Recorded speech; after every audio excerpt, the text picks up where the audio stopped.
Welcome to Chatty AF, the anime feminist podcast. My name is Vrai. I'm the daily operations manager here at AniFem. I am on Blue Sky sometimes at writervrai, and with me today are Peter and Alex.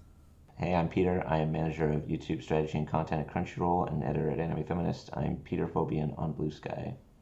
And I'm Alex. I'm our technical editor here at AniFem. I have a doctorate, but I cannot offer you medical advice. I can only talk ad nauseum about queer books. Damn, that's a good intro. Thank you. Word. I was at school for 5 extra years so I could make that dumb joke. And you have earned it. Due to a quirk of scheduling and life things and people traveling and getting sick and all of that, this is an especially late wrap-up for the winter season. This might be the first time that we do a winter wrap-up and a spring mid-season back-to-back. We'll see. But it's all right. We're going to get through this, so cast your minds back about a month and think about the season that was. If you are unfamiliar with how our seasonal podcast works, we use our Premiere Digest just as a useful rubric to follow so that people can have a visual for the order we're going to do shows in. You know, it doesn't mean that shows can move up and down the digest as they develop, but we just leave it as it is for easy reference. We start at the bottom, we go up, and because this is the wrap-up, at the end, we will be discussing sequels. In order to leave more time for that, we will usually sort of skim over shows that we talked about in depth at mid-season that haven't changed a whole lot as they ended. With that in mind, I think the red flag show that I wanted to stop and touch on, because I hear that it actually ended up going some interesting places, even if the adaptation is a little bit bare bones advertisement for the manga type stuff. That is The Witch and the Beast. Oh, am I the only one watching it? It's just you, because I didn't have time. Oh boy. Well, they introduced the church, of course.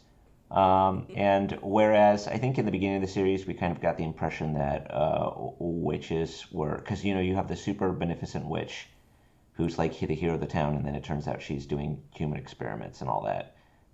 Kind of sets up witches as someone that you can never trust.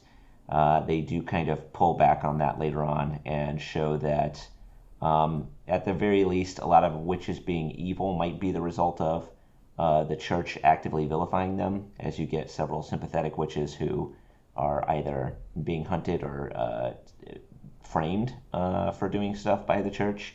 And some other organization, I'm not quite clear what the distinguish between the church and this other organization is, who are trying to kill / capture them / steal their magical artifacts for their own political, governmental aspirations.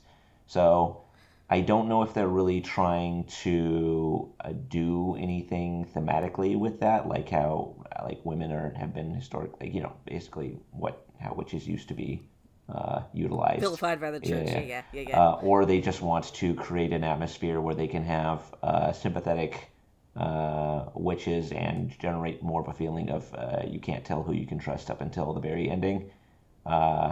So I don't quite know where they are really going to land there, although especially with the ending, it's kind of impossible to tell where the series was going to go, because I think they take an elevator that takes you to another dimension, or maybe there's just sort of like a hollow earth kind of thing going on, where there's a city that's populated entirely by vampires, and that's where the series decides to end.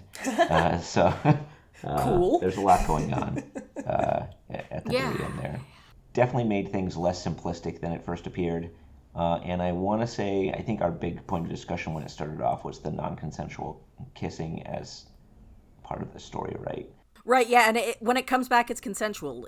Didn't I hear, I think? Yes, I believe there's 2 points after that, and both were done consensually with the sympathetic, which is, it's kind of a messy situation. She thought she was dying and said she always wanted to kiss, have her first kiss, so it's kind of they tell her to close her eyes, and she ends up kissing. I can't even remember the character's name. It's been so long. And the other one was with the girl who had been. Did they kiss? I can't even remember. Another girl who's framed for murdering a bunch of townspeople because the people wanted to kill her. So and set the town against her. So either through a kiss or something else, they end up making the exchange, and that one's done consensually as well. So they definitely pulled back on it. Yeah, this is one where I might roll back around and see about picking up the manga. It feels like the kind of maybe sort of not always well not messy. There we go. It sounds like the kind of story that maybe you could appreciate the points where it hits a little better if you're, flipping through pages as opposed to having to watch an extremely kind of stiff middle of the road adaptation. So yeah, I kind of hope folks will pitch us on this one, and maybe I'll get a look in on it later. But yeah, so that's just what I wanted to touch on, because I feel like by the end it sounds like it at least goes up to it's complicated, and I feel like it deserved a little talk. Yeah, I agree. It's definitely very messy, but I think it does. A lot of our concerns are not gone, but at least not nearly as severe as we thought they might be, right? Right, for sure. All right, we're going to skim past some other stuff and touch back in on BUCCHIGIRI. Did you finish this one, Peter? I did. Yeah, I finished it today, actually. Same. I think the second half is better, honestly. Like once it just lets Matakara be the protagonist, I actually found it kind of enjoyable to watch. In the back half there, I feel like that's where it was hiding all of its emotional stakes. Yep. And so, at that point it even did some interesting stuff with Mahoro. Kind of, it didn't really fully develop that thread, but at least had some interesting ideas about how she sympathizes with him, because they both really care about their brothers, although as near as I can tell, Matakara doesn't want to fuck his brother. True. I hate brocon ciscon characters so much. But yeah, I think that the second half definitely had those sense of emotional stakes that I was looking for. The fight scenes, just Utsumi is so good at action. I feel like I said this at the mid-season, but she really has a wonderful eye for beautiful, bright, kinetic visuals, especially in a comedic setting. Even in the first half that was really grinding my gears, I would laugh at least once an episode, and it really felt like it flowed you along and was easy to watch.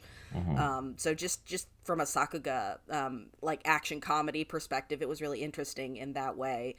I think the trouble with the show holistically, though, is that Arajin just sucks. So bad. Arajin made me wish I was watching Araragi right now, which is an unforgivable sin. Yeah, it really sets expectations. Yeah. Because, I don't mind protagonists who kind of suck and then have to, have growth and become better people and all, but usually with a protagonist who kind of sucks, either it's more of an ensemble thing, so it's ameliorated by the other characters, which I think was supposed to be what happened here, but didn't, or they start growing a little faster, or they're at least fun to hang around and watch, even if, they're terrible and you want to kind of throttle them. No, Arajin is just this black hole, this one-dimensional black hole, and I think it's not helped that we hear so much about how he and Matakara used to be close as kids, but you don't actually get any flashbacks of them before the falling out until literally the last episode. So it's wow, I wish I could have been emotionally engaged with this thing that was lost before now, where instead I'm just all your other friends are better, Matakara. Literally all your other friends are more supportive and better, and I want to support their desire to support you. Yeah, even all these characters who were basically introduced as psycho delinquents, all of them became more sympathetic than Arajin by the end.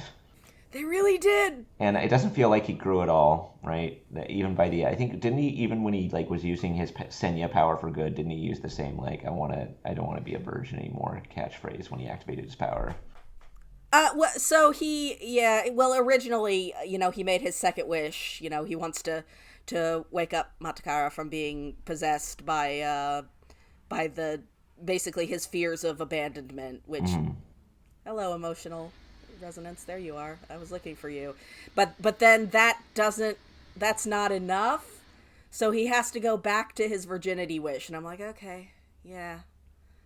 Okay, sure. And then like it has genuinely kind of a nice little closer, and then it does a little 30-second stinger that's like, and we set back up the status quo. Yep. Why? Yep, he's still after Maharu. She still hates him and is obsessed with her brother. And it's just everybody's a lot happier than they used to be. And Senya's back, even though he, last we saw him, had finished his unfinished business and moved on with his totally not his boyfriend. Which, by the way, is also where the consensual homoeroticism in this series was hiding, in the back half again. Yeah, it seems like there are a lot of male-male pairings wherein it's all about, it's like a singular desire to continually fight against one man with your shirts off kind of deal, right? Boy, do I have some history to tell you about. I'm just saying, it's not just Senya and I don't remember the other genie's name, but God, I can't remember any of the two gang leaders and all that. It's, right? Yeah. I want to say it's Isaiah, because I was thinking, why does this Arabic person have a Japanese name? I kept getting stuck on. But yeah, I don't know. I feel like I still don't recommend this, but I at least felt I at least felt like I hadn't wasted my time by the end, because there was enough good stuff in that latter half, But I still think maybe just if you're an Utsumi completionist, this is one to go for. Yeah. Or if you wish X 1999 had a happier ending. Okay. You know what? Okay. I'm not gonna poo-poo an X reference in the year of our Lord 2024. Yeah, you're welcome. But yeah, I think that's yeah. I think most of the other stuff we covered in the mid-season, so we will move on from this one and go ahead and jump up to Villainous level 99. Nobody here on the... Oh, no, Alex, you did. I did. So, again, this is a weird one because the recommendations are officially out before we did the podcast. But do you want to... do you have any additional audio notes about Villainous level 99 besides the write-up? Yeah, we got a lot to talk about today, so I'll keep this short and sweet. This was a very entertaining show. I ended up really liking the protagonist, as Lizzie highlighted in the recommendation. Most often when we see the kind of gag where it's like, oh, this isekai protagonist is actually so overpowered, it's a problem for them. That's usually much more associated with these kind of male power fantasies or sort of attempts at being self-aware parodies of them. So it is genuinely refreshing, even if it's still very goofy, to see that with a female protagonist. And yeah, Yumiella is fun. She's very good at dark magic and very strong. She's very bad at social interactions, but she still makes friends, dare I say even falls in love. And she comes to the end with the new goal of ending discrimination, because there's a whole, I want to say, shallow but sincere plotline about how, people with dark magic and with black hair are ostracized in this society because of a bad PR campaign against the Demon Lord, who used to be friends with the king, etc. back in the day. It's not the deepest thing in the world, but it is a very kind of earnest attempt at being like, hey, historical prejudice comes from somewhere and is often politically motivated, which, I appreciate, even if it's not super, super deep and complex. Most importantly, of course, there is a very conspicuously computer-animated dragon who is very cute and looks very silly, and I love him. So yeah, Villainous 99. You could certainly do far worse in terms of your reincarnation in a video game isekai. And yeah, if you're looking for something just kind of fun little popcorn watch with a sort of deadpan but funny protagonist, give this one a shot. You may enjoy it. Rock on. Rock on. 'Tis Time for Torture Princess. I did not finish. It wasn't terrible by any means. It's just that this was a very full season, and more so than a lot of shows in this kind of iyashikei comedy kind of subgenre, it had a hard time developing out its ensemble enough to prop up the fact that it's just one joke. I was gonna say so it's not bad, but I was gonna say you didn't finish the show, I but really it couldn't. kind of sounded like if you'd seen one episode of the show, you'd seen all the episodes of the show. You know, like from its sort of setup. A little bit, and like they do have an expanding cast roster, but just even within that, it kind of had trouble distinguishing characterization gimmicks enough, to make it feel varied and exciting to stick with. I know Samantha over at Anime Herald really ended up having a good time with this one, so I think it might just be a case of right place, right time, where you just want something bite-sized. I feel like it could have been a short, but it's not bad. But yeah, it's if I were to make an active recommendation wise, it's just you could be watching Sleepy Princess in the Demon Castle, though. Yeah. Yes. Seventh Time Loop. I unfortunately dropped the ball on this one. Dee did finish this series and quite enjoyed it, but I forgot to get notes from her before the podcast started. So I will just give a general blanket nod to it that this was another really nice little villainous isekai this season that unfortunately they're just the way life happened at people this season. It just kind of got overlooked a little bit, and I am sorry about that. But it was nice and it was enjoyed, if villainous isekai are things you are into.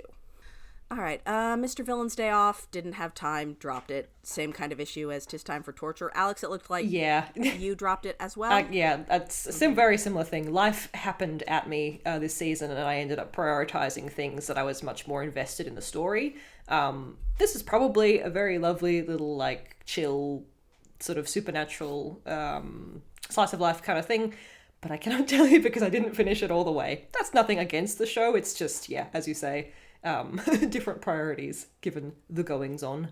Do you want to talk a little bit about Demon Prince of Momochi House? Because you were anime only on this one, and it looks like you finished it. Indeed, yes. So I heard good things about the manga, but I have deliberately stayed anime only just so I can see how I can judge it on its own merit. I'm still very interested in checking out the manga, especially because the word on the street is that this is a little bit of disappointing adaptation.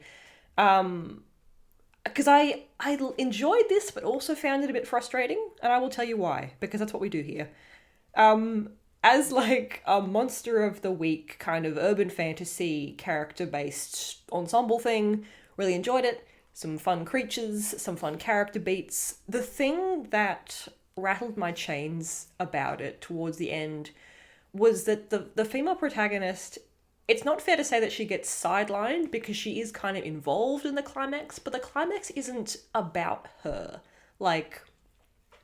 Everything that happens at sort of the emotional crutch of this season finale hinges on Aoi, the male love interest, and his backstory, his powers, his dilemma, and his relationship with the villain. The villain, it turns out, has manipulated Himari, our protagonist, in the past. But other than that, he sees her as so irrelevant to the whole thing that he pisses off to the spirit world and leaves her behind. This turns out to be his undoing because she follows them through and ends up rescuing the boys and helping out. They do the physical fighting and she sort of provides the support and saves the day with the power of empathy and kindness, which is great for her. It's just that she, like I said, she feels like a pretty big question mark and kind of a void of character development, character detail in relation to the boys around her, especially Aoi. Again, Aoi I find a very interesting character. I like him a lot. I think his deal is fascinating. It's just a bit glaring that you get bits and pieces about his whole deal across the whole season. You get a whole half episode devoted to his backstory. Again, the villain is very invested in him. And then Himari, you get like a smidgen of knowledge about her parents at the very end, and then the season finishes. Now, it's entirely possible this is because her backstory and her life and her sort of growing motivations are so important that they'll come back and be the center of a much more climactic arc. But again, I haven't read the manga, and if this finishes here and this is the only adaptation that we get, we're left with her being a little undercooked as a protagonist, and that's certainly not something that's unique to this show. I'm sure we've all watched watched or read various things that, hey, this is the female main character, but has significantly less going on than her much more interesting love interests who we're looking at through her. It ended up feeling a bit like that, and that was very disappointing. In that, I began the show with all these questions about Himari, like, oh, cool, like, what's her family legacy? What was her life like in the orphanage? What does she really kind of want beyond just wanting to have a family? And I still had those questions about her at the end, and that was a bit of a bummer, considering how entertaining the rest of the show was, My understanding is that, just from listening to manga fans talk, is that even early on, the adaptation really slashed and burned a lot of Himari character moments, even just like little things, in order to blaze through more material faster. So I wouldn't be surprised if that had a cumulative effect, where it would be more satisfying to get to an arc where you're learning about the love interest and still holding back her, because like, even if it's not about her at that moment, she still feels like lived in and enjoyable as a character. And I also would assume that, yeah, her details are part of a later arc, but, if you're not getting that in a one-season adaptation, then, that's, yeah. Yeah, the curse of the single-season adaptation, as we have talked about before. But that's interesting. Yeah, it's the one-season Yuri curse. Yes! Mm-hmm. Oh my god, it's spreading to non-Yuri titles. But that's interesting to know. I am definitely inspired to check out the manga, so don't worry, Momochi House fans, I haven't been switched off by the anime. If anything, I'm eager to see what the differences are in the source material. So that's a big old read the manga recommendation from us, I think. I think certainly Dee would say that as well. She and Caitlin are both big fans of the Demon Prince manga. So, moving on up, Delicious in Dungeon is so good. I love it so fucking much. This is ongoing, so I think we just do a quick little pit stop for lunch with this one and then come back to it at the end of the next season wrap-up. Is that what we're thinking? Yeah, I think so, just to keep things moving along. This one's sort of in a unique position where, since it's airing continuously, it's now like 17 episodes in as we're recording. It certainly got to this most recent episode is definitely peak. Oh, Laios is like so autistic energy, which I love. When he has an entire fight with Shuro about Shuro being annoyed at him for not realizing that it was annoying that he was tagging along on these outings that Shuro wanted to spend time with his sister, at which point Laios, relatable king, said, how was I supposed to know that you didn't want me there if you didn't tell me? How was I supposed to know that you were annoyed? Oh, my boy. I will say as well, him. I think we mentioned this earlier, that we all love Marcel, but she is kind of like the one girl in the cast, and that's slowly kind of the ratio of female characters to male characters is slowly evening out a bit the further we go along, which is exciting. And we get a bit of Fallon before, no spoilers. She vanishes again. We go back into the gameplay loop of having to find Fallon in the depths of the dungeon again. Mm-hmm. Which I wish we'd seen more of her, because her dynamic with the group, where she is it turns out she is kind of presented as this like wonderful ethereal sister character, and then you're like, oh my god, okay, she's just as weird as the rest of you. She is just as weird as her brother. Like it's so much fun that I don't know. We're hitting a point where we're actually like ahead of where I caught up to in the manga, so I'm gonna have to catch up, and or be along for the ride, not knowing what's gonna happen next, which is kind of exciting. It's a good one, you know. It's delicious. It's just consistently very fun, and I really don't have too much to bring up in terms of concerns. There's that bath scene where Marcel and Fallon are being tender and a little bit gay together. It's not necessarily a fan service scene though. I don't think it's pretty. I don't know. It's pretty tasteful and non-sexualized. It's gals being pals. I guess. What do you think? Oh, those gals are such pals.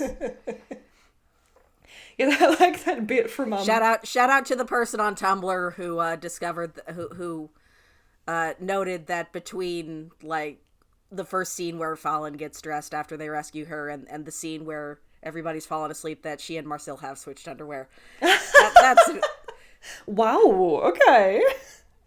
Good for them. Or she is wearing Marcel's underwear, which, you know, I'm sure you could come up with a non-gals but being pals sort of explanation for that, but I refuse to.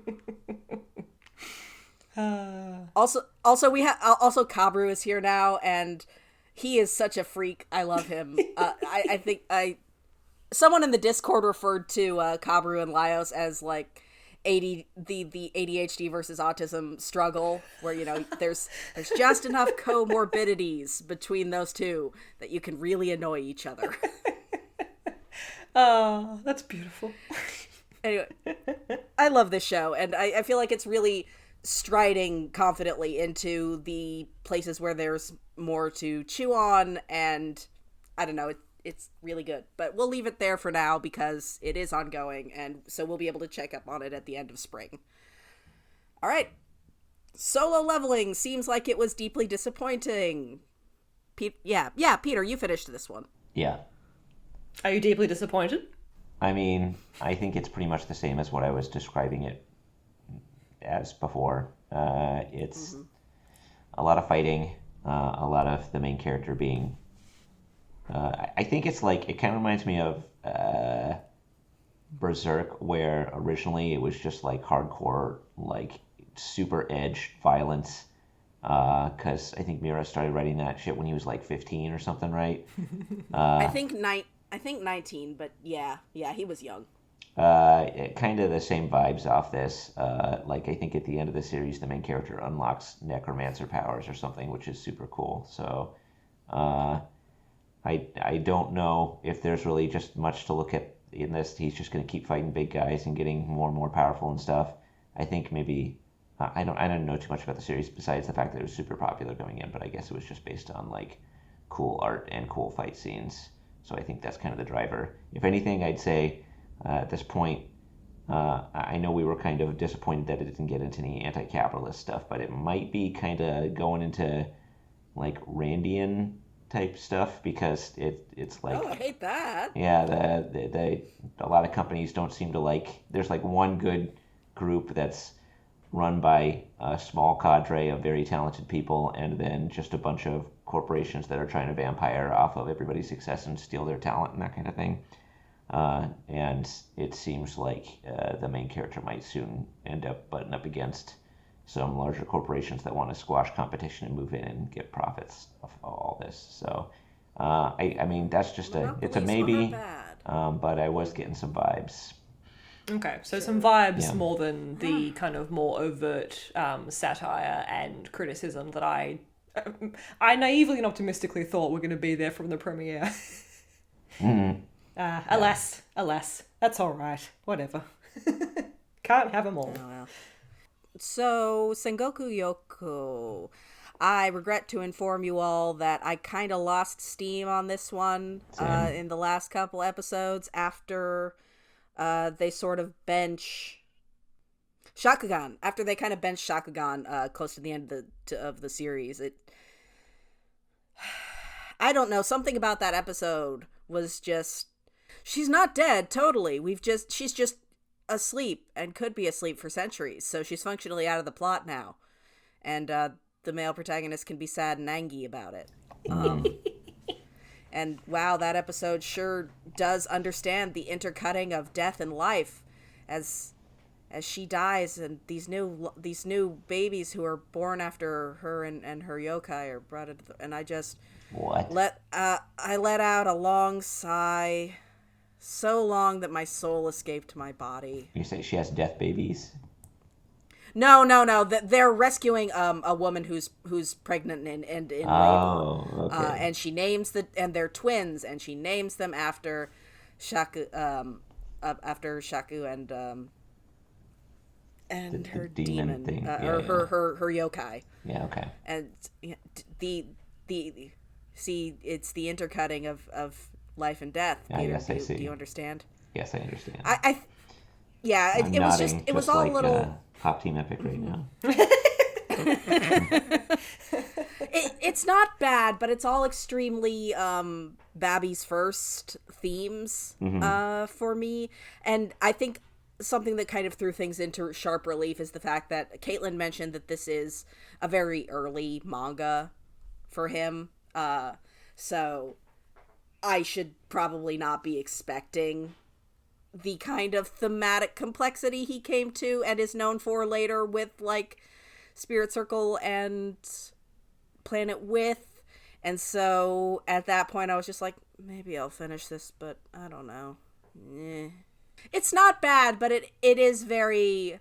Well, this is a well-told shonen that has the beginning of a thought that will be more interesting later in his career. And with everything else this season, I just kind of lost enthusiasm. I'm sorry, folks at home. So Metallic Rouge was a show that was committed. I watched it. I did watch the last, 4 episodes on 2 times speed because I was... No, 2.5, because I was real annoyed by that point. Oh no, it doesn't bode well for, I mean, the pacing was already so breakneck. Why would you speed it up even more? To free me of it. Yeah, this is,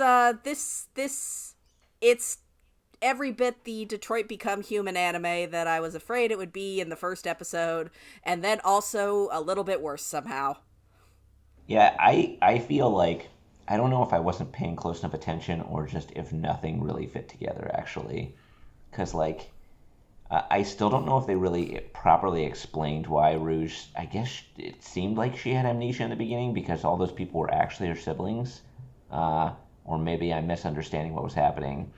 And it seems like the whole abolitionist subplot was just something the villain had manipulated the robots into doing. Yes, Peter. The legion of oppressed people fighting for freedom were in fact controlled opposition. That was a thing that happened in this show. Oh. Okay. I was hoping I just completely lost the plot and didn't understand. I mean, in a more literal, I literally lost track of the plot.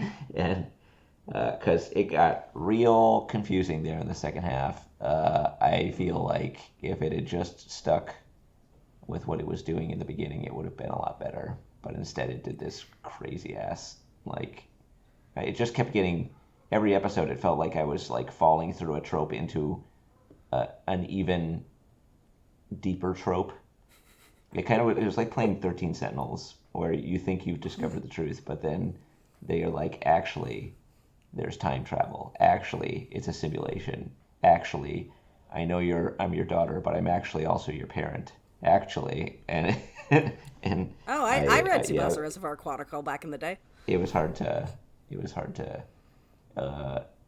believe that I was even accurately interpreting what I was watching anymore.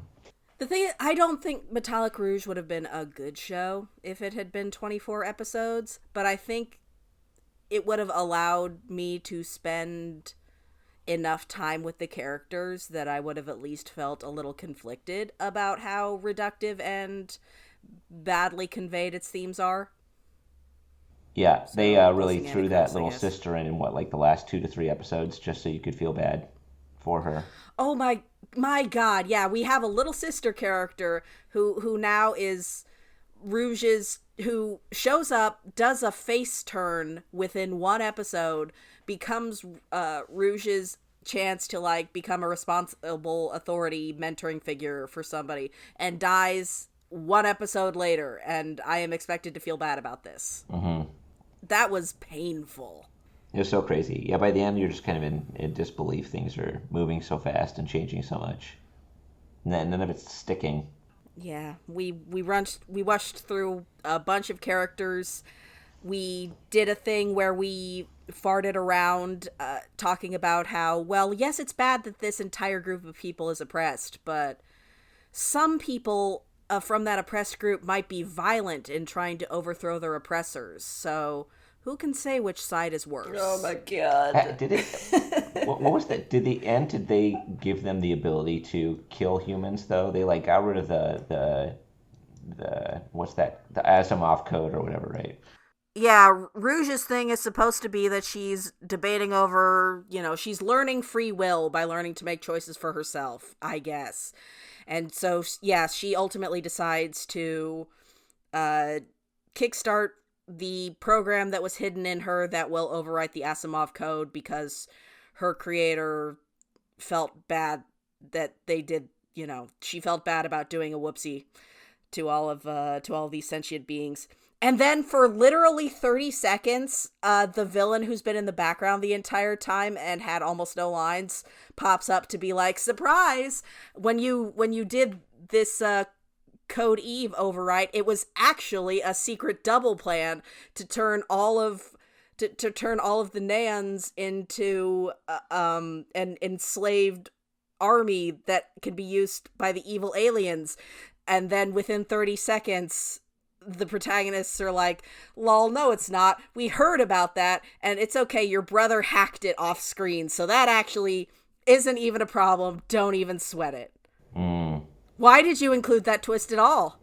I love hearing about all of this out of context. I feel like I'm like, I've heard a loud crashing noise behind aliens. Me, and I'm like looking over my shoulder, but the wreckage is already gone, like... I think, was it the episode, it was one or two episodes before the finale that they introduced the aliens, right? And I just remember going, the aliens have been around. Have they? The visitors have been, the visitors were mentioned in like episode 1. Okay. And also there are evil aliens sort of nebulously, but this is the first time that we've heard that they're actually an active threat that we need to worry about. And I guess at the end they did a hilarious sequel hook where, Rouge is fighting them. Also, this show ends with the two female leads fusing together into one body forever, and it doesn't feel gay at all. How? How, Peter, did it do that? I wanted to ship them so bad, and it gave me nothing. Yeah, that's true. I felt like in the beginning I felt like that was the one strength of the series, but by the end the magic was gone, right? Yeah, because like Naomi should be an interesting character because she's Rouge's handler, but she's conflicted about it. But then it turns out that she's actually like the oldest artificial human who was made by the aliens as an emissary, but also she is also undergoing her own journey towards self-determinism, but this is all done in the least interesting way possible, and that makes me angry because Naomi should be a great character. The show was bad. The show made me really angry. I'm just going to reiterate my earlier point about how hearing all this out of context feels like I've just like heard the screech of a car crash out my window. I'm just like, what was that? Yeah, it probably sounds wild. You see that go past? Any of it. No. What's going on? That's disappointing though. I'm sorry it was bad. It had... That sounded like it had... You're rubbernecking on our tragedy right now. I am. And we did the buddy cop trope where where you have the marginalized cop die tragically so that his bigoted partner can learn a lesson. Oh my god. That's true, yeah. The show fucking sucked. Let's move on. Let's move on to things that were good. Not Fluffy Paradise. We all quite resolutely dropped it. From what I've heard from our readers, it just got worse. Yay. But you know what was good? Alex, Cherry Magic was really good. Tell the people why Cherry Magic was really good. Yeah, like this, I'm gonna pop this as my like pleasant surprise of the series. Like, I don't know what exactly I had expected going in. I did not expect to really like this as much as I did. I got really hooked into this. I really, really enjoyed it. As Tony said in the recommendation, it starts with this goofy premise about mind reading and uses that as a vehicle to talk about communication and how it's important in relationships. And it shows us a relationship. Like, given the vast amount of anime rom-coms are still about teenagers, it's pretty refreshing and exciting to see like a grown-up adult relationship playing out on screen, let alone a relationship between two men. And I think I mentioned the pacing last time and how I appreciated that. Like, you know, there are a couple of moments and sort of little miscommunications in this that other shows could be content to drag out for like 6 episodes. Cherry Magic just like nicely breezes through them. It's like, no, it's okay. They've had a conversation about it. They're sorting it out. You know, like it's over in an episode, or like, you know, we only get one cliffhanger out of it instead of like, you know, something the length of a soap opera. So yeah, we get this really satisfying arc about Adachi kind of opening up to people and realizing that a lot of his kind of, you know, cagey, normie hating behavior was sort of his own fears of commitment and of being hurt and of his own inexperience. Kurosawa, his love interest, gets a nice development as well, where he's like, you know, you were the first person I fell in love with first, and usually I'm much more, you know, I'm a relentless people pleaser, but I really get something out of this, and I, you know, should also learn to be a bit less prickly and possessive and jealous, because that's a BL trope. It doesn't work super well when you actually have a boyfriend. And it's sweet. Like, I think there's a bit more of the manga to be adapted if, like, it finishes before the source material finishes, but it ends on a really nice note. Even before I won't spoil things in case people haven't watched it yet, but the show does quite a funny, I thought, thing where it's like, look, we're not going to get a second season. Let's just make sure this is wrapped up real nicely. Put a big old bow on that and make sure the audience knows they live happily ever after. Okay? Great. Bye, everybody. Which is like a little bit of breakneck pacing at the end there, but I also appreciated it because it's like, it just sees them off into the sunset in a really lovely way after a, surprisingly lovely story about falling in love as a grown-up and also having telepathy because you haven't had sex before you turn 30. Mm-hmm. Yeah, I think the manga was 13 volumes all told, and by God, this was a crew that knew they were only going to get one season because that's how the industry does, and I respect the hell out of that. I do. Tony alluded to this a little in their write-up, that definitely the last couple volumes of the manga go into a little more depth of them facing like struggles moving in together, and you know, other like societal issues as a couple. So that's worth probably picking up the manga for, to have those additional details fleshed out. I also want to note, just because I think it's nice, that the manga artist donated a chunk of proceeds from the I think there was a from the live action adaptation to Marriage for All Japan. Oh, that's nice. And I just think that's really sweet. That is sweet. She's really, yeah.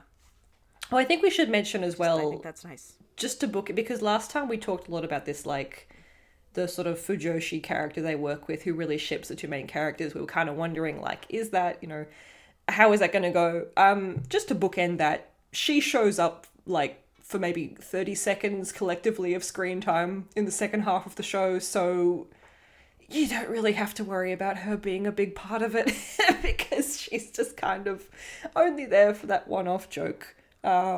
Which is on one hand a bit of a shame she doesn't get any more development, and on the other, that's fine with me because then we don't get, you know, extended scenes of nonsense of her like shipping her co-workers.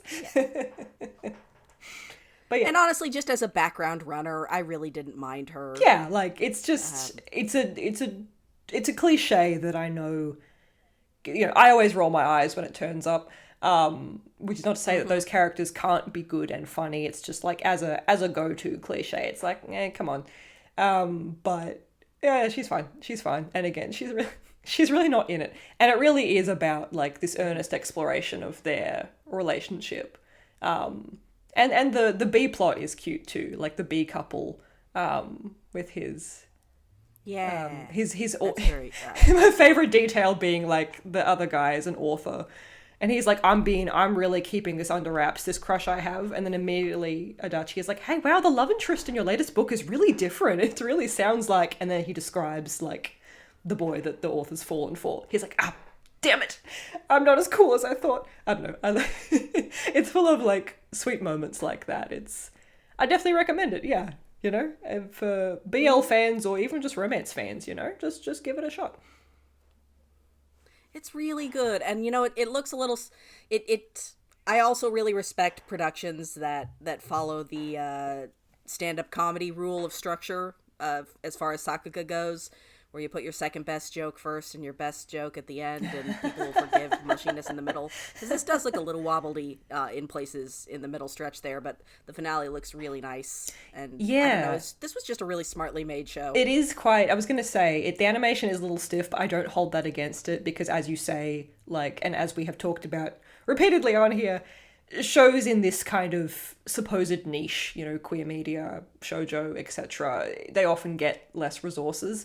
So it always feels a bit mean to be like, well, it didn't look very good because, you know, that's punching down, really.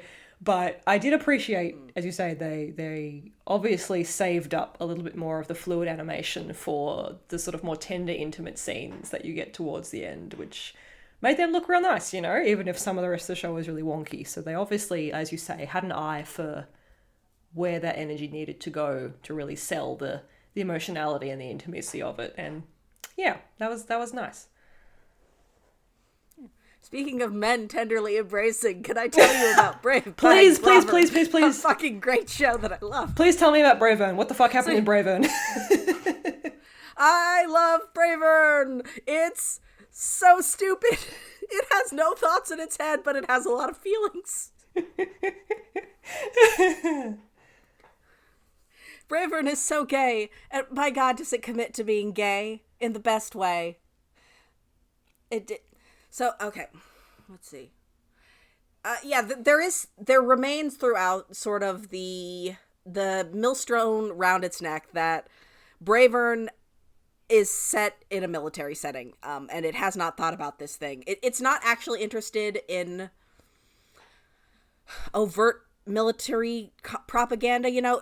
For the writers, the military is basically an aesthetic setting where you can have extremely ripped characters who have access to cool weapons and cool jets, and they have camaraderie together, and they do missions and stuff and training sessions, so you can have training montages and wow, gee, whiz.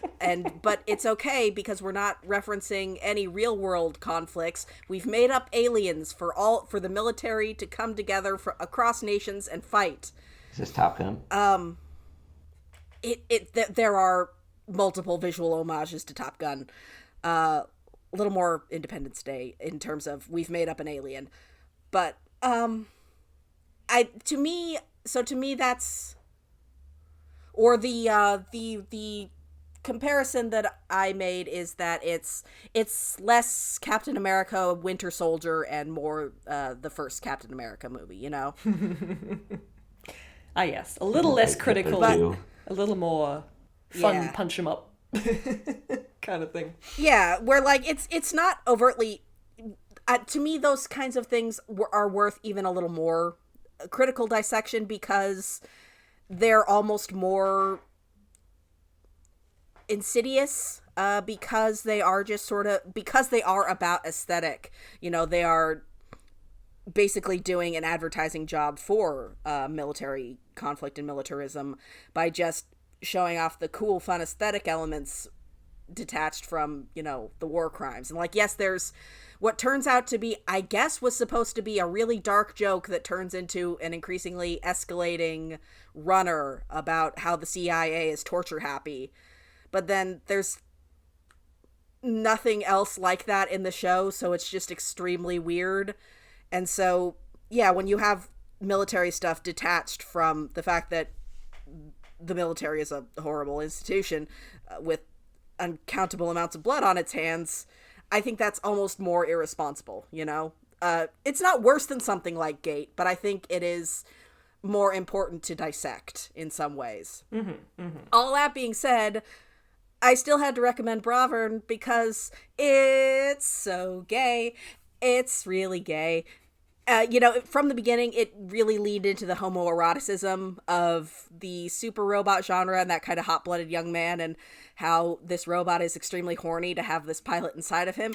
And let me tell you, folks at home, it committed. There was a robot-related love confession, and there was a beautiful beach date in the moonlight. That's beautiful. It was. That's beautiful. Uh-huh. Yeah, Did they it run was. along the beach together? Yeah, they did. Under Wow. the moonlight. And it was majestic. Did they make And- use of perspectives so that it looked like they were the same size? No. Oh, okay. Which makes it better. Right. Just like a giant robot holding hands with a regular-sized human. Yeah. A giant robot preparing to, before they were interrupted, you know, perhaps tenderly debauch a small human. Oh, the logistics of that seem worrying, but I support their love. It's just so joyous, and like, it's not just that, it's that the climax of the show comes down to, you know, this runs on shonen battle or giant robo, you know, emotions over logic, where the power of gay love is going to save the day from the aliens, and I think that's beautiful. It has a little bit of fan service throughout, but it's sort of equal opportunity, as it were. I was also really pleased that Lulu, who's, you know, she's sort of introduced early on as very childlike and basically rapid grows across the course of the series. She really got to be a protagonist in her own right, which I found really satisfying. And that was great. You know, the most of the other female characters besides her are sort of background, but so are most of the characters who aren't the three main characters.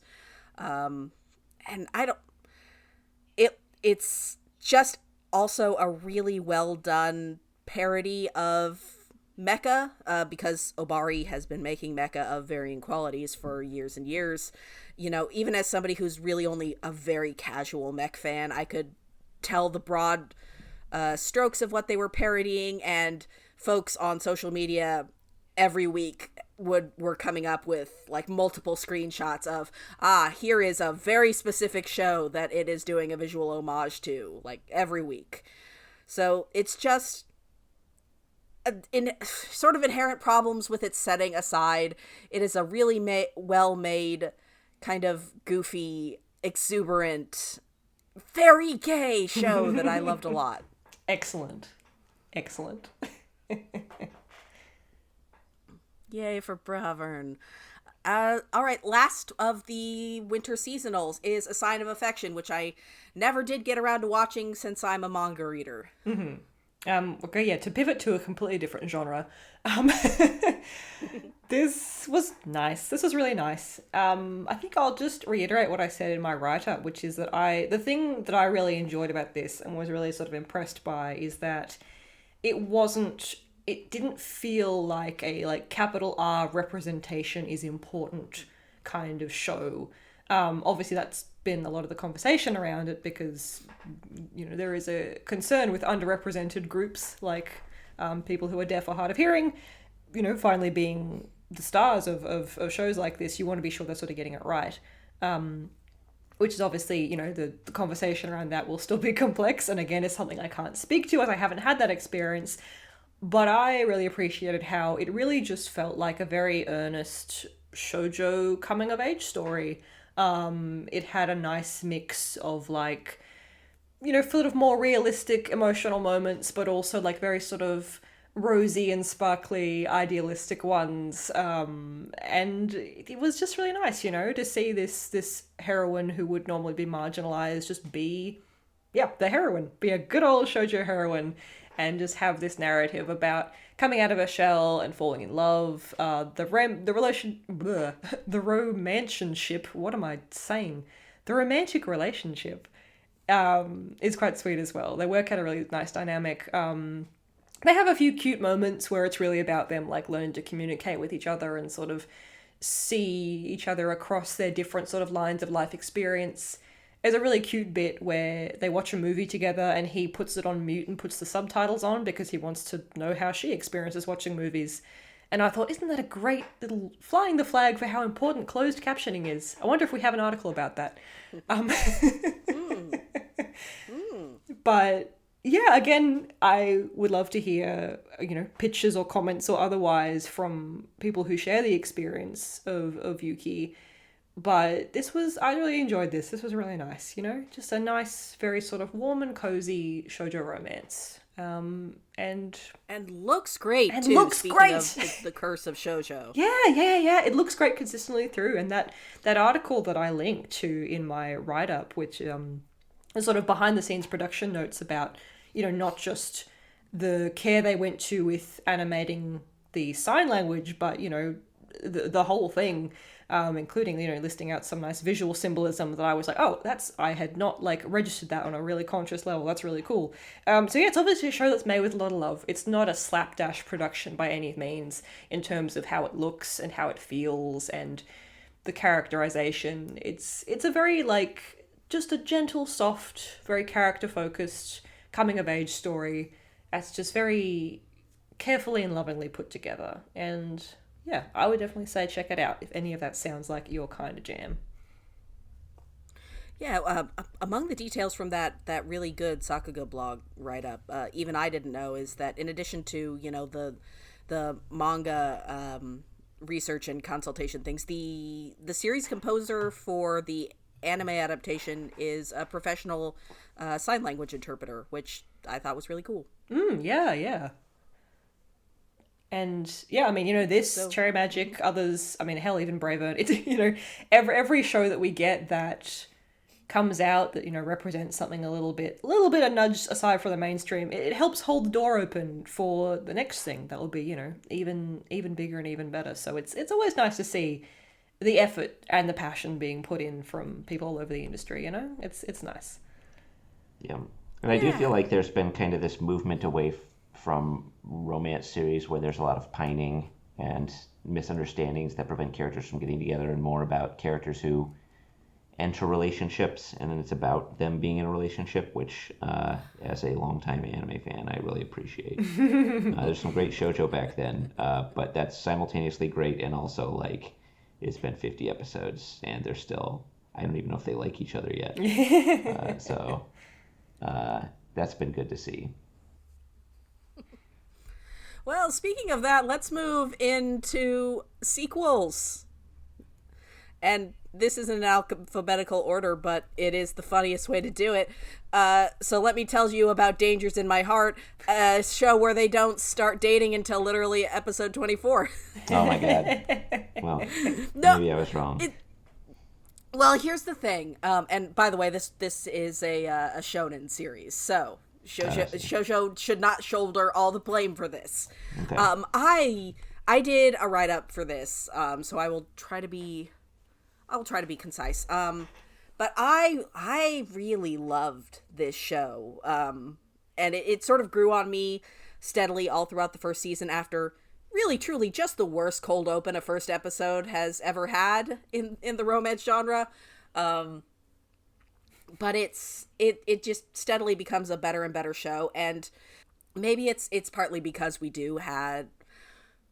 had multiple shows this winter season that were about adults who get together partway through and then spend the rest of the series, navigating more mature concerns. And maybe it's partly because the characters are 12 going on 13, but it really didn't bother me that most of this series is about sort of fretting in the gray zone of, oh god, what is this? What are feelings? Why am I so sweaty and horny? Because it's not as though the characters don't have forward progression and are sort of getting closer throughout. But it feels sort of waffly in this sort of, yeah, this is how it is at 12 years old when you get your first, romantic crush, and maybe you sit together after school, and maybe that's what dating is, because you can't drive anywhere because you're 12. So it felt appropriate to the age group to sort of spend a lot of time on this sort of it's not even will they, won't they, honestly. When they. It's pretty clear. Yeah, when they. And I will say that, like, the show throws in a couple little nods that, like, oh, maybe they're gonna make it, maybe they're gonna get married because, this 12-year-old is like, I'm always going to like this girl. Which, oh, you're very sweet. And, her parents... Her parents kind of have a similar dynamic to the two of them, and I don't know if I buy that, but I do think that this is like the story of a really good, sweet first relationship that's going to be good for both of them. And Kyotaro is just really an attack on me personally as a former 12-year-old edgelord who had, trouble figuring out other people and was extremely awkward and cringy. He definitely gains some people skills and, like, sympathy, empathy abilities that I wish I would have started developing at his age, which is maybe a little wish fulfillment-y. But I think the show is really good about having sympathy for being 12 and all the ways that 12 and 13-year-olds can suck.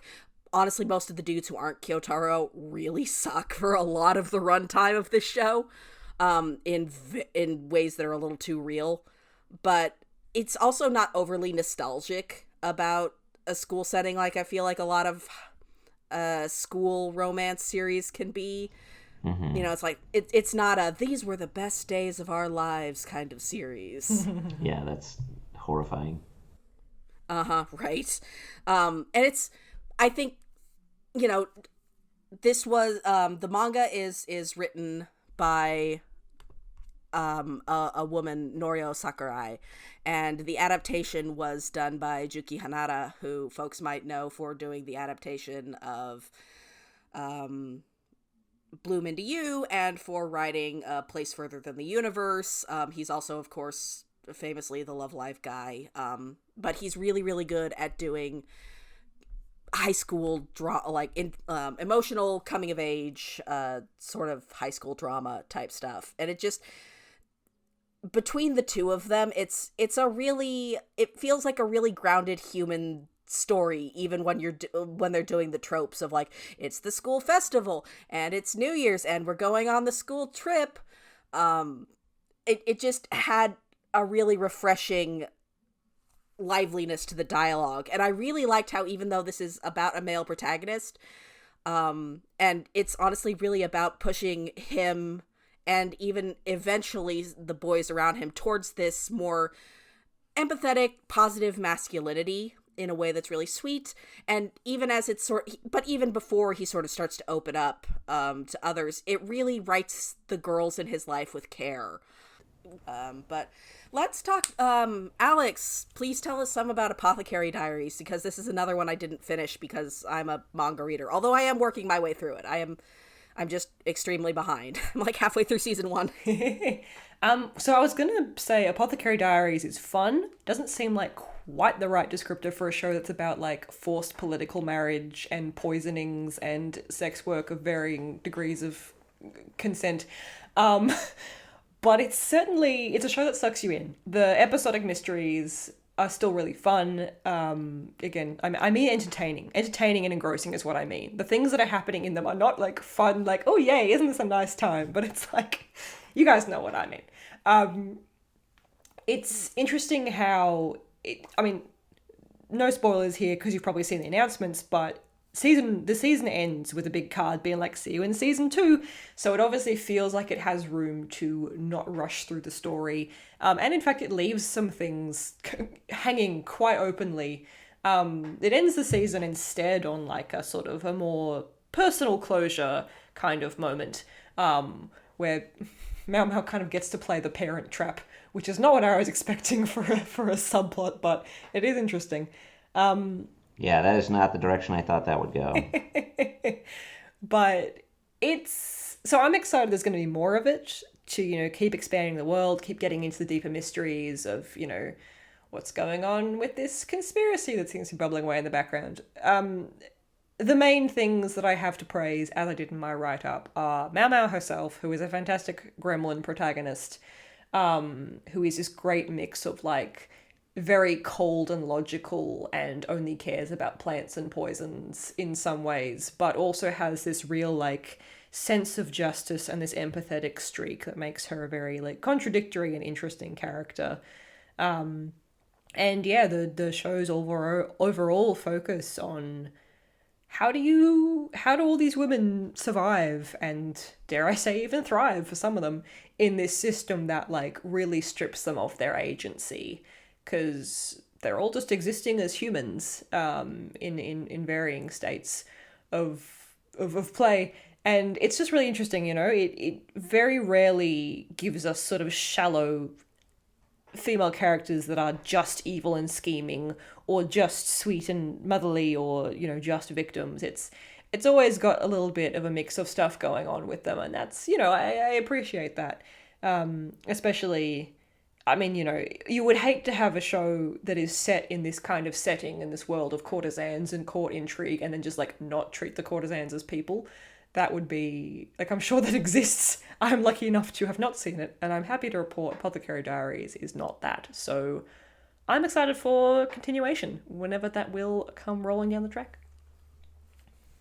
Yeah, I'm really excited to get back to it in earnest. My partner and I have been having really interesting conversations about sort of the usages of fantasy China as sort of this, sort of like shoujo did in the 70s with Western Europe, like Germany and other European nations, where it's sort of this vaguely far off kind of exotic nation where you can set stories about kind of more challenging themes because there's that level of distance, except in this case there's also a history of a lot of war crimes that Japan has done in China, which this is my stealth way of saying I really want somebody to pitch an article about the use of China as a fantasy setting in manga.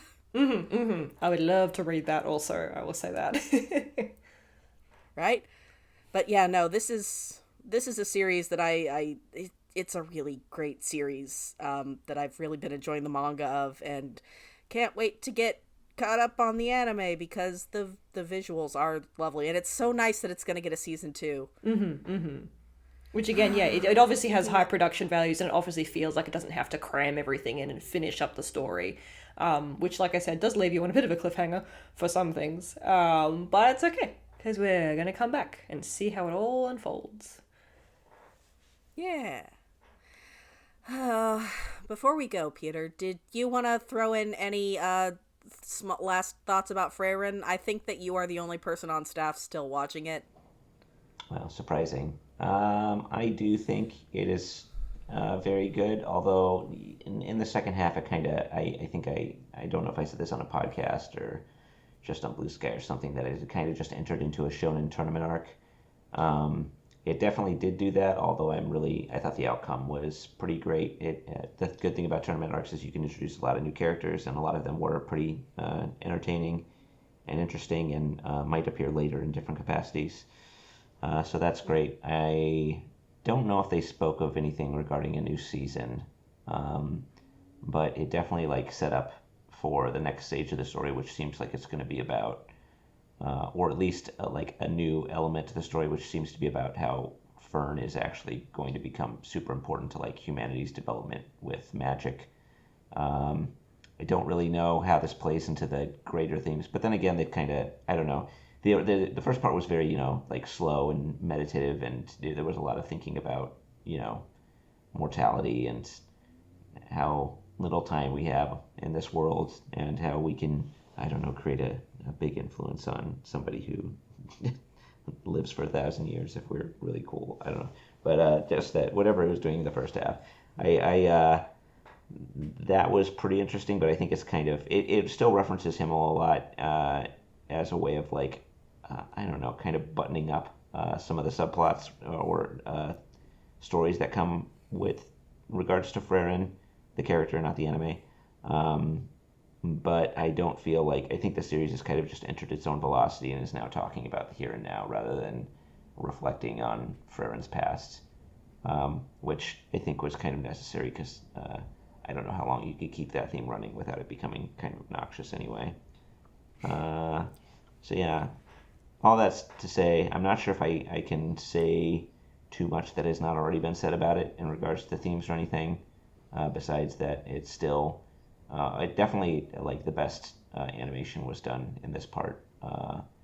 So a lot of new Sakuga, a lot of kind of like fun character dynamics, but much less navel gazing, if that's what attracted you to the series. I mean, that's interesting to know, because I have had this on my list to watch. I have just been a little sensitive recently to shows that are, stories about how life is precious because we're all going to die. So on one hand, it's interesting to know that it doesn't stay in that meditative kind of state and on those themes for a long time. On the other hand, that's a little almost disappointing because it's really seemed like that was kind of the thing that made the show special. I don't know. Yeah, it definitely seemed like the thing that first distinguished it from a lot of other series for me. But now they've just invested so much time in all the characters that are happening right now. You get the sense early on that it might be pulling the same trick as To Your Eternity, where like you'd get to see Fern's entire life pass by or something, and Frieren would continue on. But I just think there's too much going on now. It's just going to be the story of these characters, which Frieren's just going to have a unique perspective on as a character who's been around for however many hundreds of years. How's that old saying go? You either die a hero or live long enough to have a tournament arc? No, it is a famous saying, yeah. Mm-hmm. Yeah. Mm-hmm. I think you either get canceled by Shonen Jump or you're publicized long enough to have a tournament arc, I think is the original saying, yeah. Yes. Yeah. I know it well. And if you want, we covered the demon discourse during Frieren's first season, and also we published an article about it a few months ago, so you can pop in on that if you want to continue with that particular chat. Any other last thoughts for stuff before we wrap it up for today? I think we can wrap it up all nice and tight in a big old scarf because it's winter. This is the winter season. It's winter pun. It's still winter. Yeah. Definitely. Thank you so much for joining us, AniFam. If you liked what you heard today, you can go and find more podcasts, transcripts, and articles on our website, animefeminist.com. If you really liked what you heard, consider dropping us $1 a month on our Patreon, patreon.com/animefeminist. It really helps us keep the lights on, pay our folks who work here, and our contributors. We also have Ko-fi, ko-fi.com/animefeminist, which is where we raise money for bigger projects. In this case, we recently raised our pay rate for our articles. It is now $75 per article, and we were able to do that thanks to the money that was raised on the Ko-fi. So please, if you want to pitch something in but don't want to be a monthly donor, that is a great place to go and help us out. It is pretty huge. It might also be a place where if you wanted more 3-episode content for a wider range of shows, maybe that's a place to keep an eye on in future. If you want to find out more about our socials, you can go to our link tree. That's linktr.ee/animefeminist. That has all of the socials that we are on. And that is basically everything. We will see you in the far distant reaches of spring.